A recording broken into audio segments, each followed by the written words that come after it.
Mourners will gather in Portugal today for the wake of Liverpool and Portugal forward Diogo Jota and his brother Andre Silva, who died tragically in a car accident yesterday. We can head live to Anfield now to speak to our reporter Sana Ravagula, who's there right now.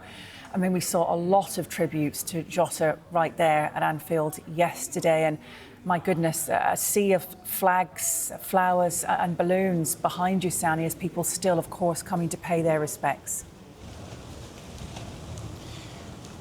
Yeah, and those people continue this morning and are continuing over the course of the day. And, we've been here since this morning. We've had shift workers coming home from work or maybe just starting the day. We've had young children getting ready for school, stopping here at Anfield and having a moment to pay their respects. And now people taking the morning off, the afternoon off as well, to come down here, despite the conditions being a little bit uncomfortable at the moment. But everyone who's managing to have a moment here, just taking a moment to reflect on what's been a very difficult time for everyone involved at Liverpool Football Club and beyond, of course, as well, with the death of Diogo Jota and his brother Andre Silva. Just to have a look at what we can see behind us, this sea of colour, of fans taking a moment to pay their respects to Diogo Jota. And yeah, it's almost overwhelming, the amount that's been put in front of us here, the messages, including ones from young children who barely able to write clearly, but have taken the time to write messages of how much they love Diogo Jota. And there's also, in amongst all this, a games controller that's been left as well, because you might not notice, but Diogo Jota was also one of the world's leading gamers. In 2021, he was the world #1 FIFA player.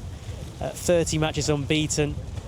He carried that on in FIFA 23, qualified for the E-Champions League.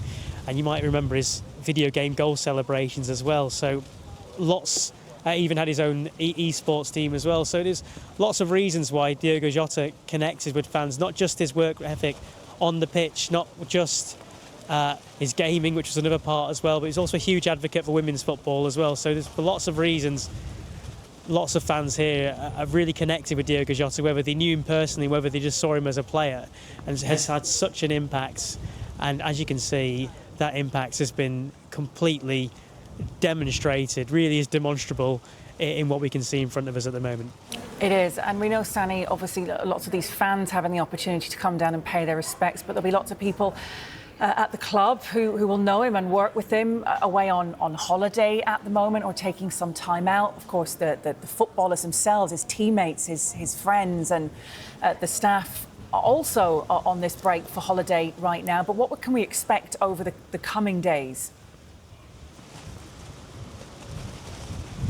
Well, first off, we know that there's a wake back in Porto, where he was from, at the Capela da Resurreição, and that's happening this afternoon.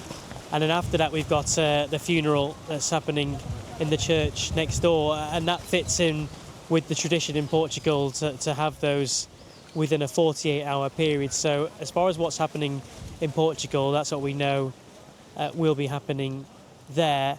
I mean, the bigger picture as far as where Liverpool are at, I mean, they've got a pre-season game with Preston a week on Saturday, but I think those conversations are certainly not for any time now. I suppose at the moment a lot of the conversations are around how the club and how fans can have a moment to pay their respects to Diogo Jota and his brother Andre Silva.